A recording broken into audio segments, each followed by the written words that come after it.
When you stare up into the night sky and think of nerds, what's the first thing that pops into your mind? Yep, this is the stereotypical image that has been following nerds for decades by society and media. It's time we erase this image from our minds and open our eyes. Because the reality is, nerds are all around us. In fact, cultures under the nerd umbrella have become so diverse and broad that the definition of what it means to be a nerd has become rather blurry. Perhaps we are all nerds, and it's not being a nerd that defines what we like, but rather what we like defines what kind of nerd we are. We're about to embark on a journey and explore the various fandoms within the nerd culture. But first, we have to take off the mask and see what exactly is behind the cape.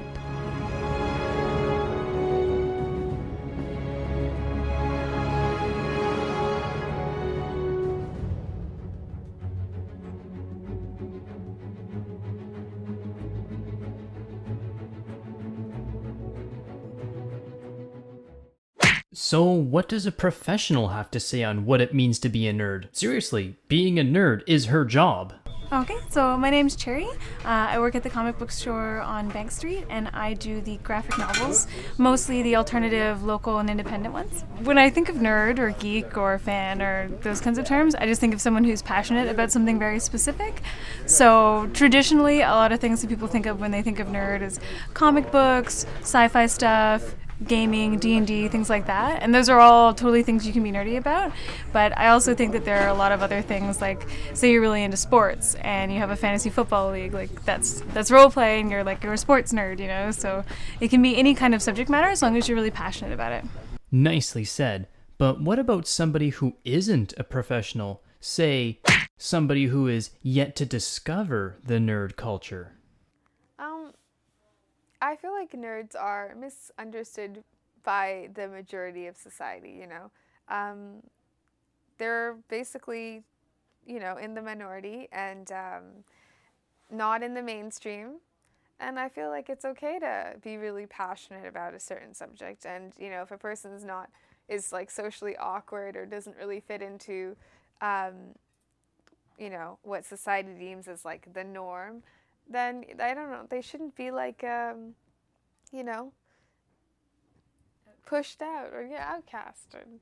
I'm thinking that the old comic book shop will be a good place for Susie to start at. It's definitely something that's changed over time. Like, I think it's, you know, they call it the nerd culture because that used to be like a derogatory statement, and people that were into these things were not exactly the popular people. You know, they got poked fun at a lot for this sort of stuff, but it's slowly sort of integrating into the mainstream. And I think today, you know, when you say nerd, you know, it's kind of almost, it's cool in a way that's not the usual kind of cool.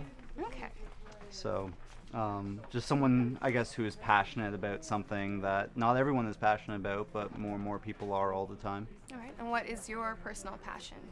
Oh, I've got a few. I've recently, you know, grown a very, very fond love for comic books. That's probably like the big one right there. And would you say, like, what are your thoughts on any sexism or racism that can be found either within comics or the world that, you know, these nerds community. Or the community like that they inhabit? Yeah. Absolutely. I mean, there are still problems. You still have the ridiculously skanky female superhero costumes, and So you do you have think like that the creators and artists are exploiting their characters? I think that where that still exists, it's kind of been a bit of a vicious cycle that is being fed between creators and fans. I mean, I noticed that recently the character Power Girl, they tried to change her costume to make it a little bit less, you know, exploitative, because, you know, there was a humongous hole in her jumpsuit thing to show off all this cleavage. Right. And a bunch of fans were like, well, that's not the original costume. Like, they got really mad at it. And these are the same fans sometimes that are the ones complaining about, you know, there being so much sexism in the medium. Right. Which I find very ironic. Now that Susie got her feet warmed up, it's time to send her to a local anime convention, a place where anime fans of all kinds unite to express their likewise interests and creative sides.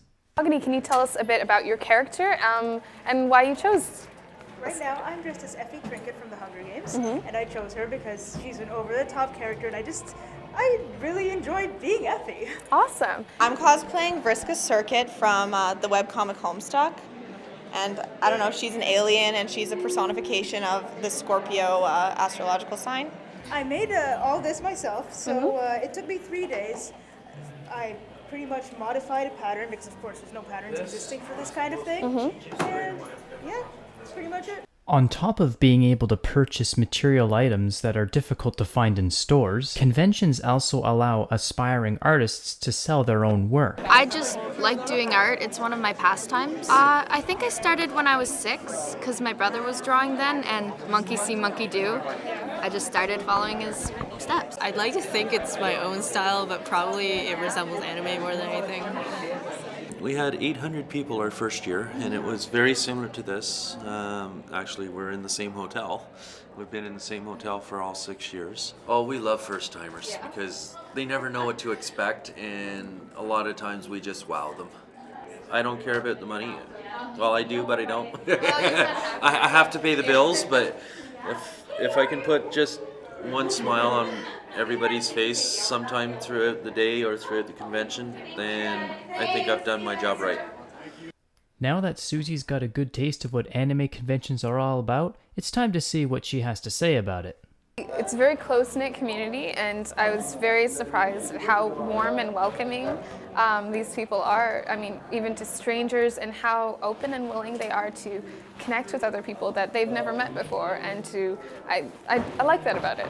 Yeah. I really wish that I had taken the time to do a bit more research, like, watch a few more animes and then actually like dress up as a character, so that the people here would see that I was, as involved and willing to participate as they are, and I think I'd want to do that next year maybe. It's inspired me to actually want to come here and participate in this myself. So yeah, it's cool.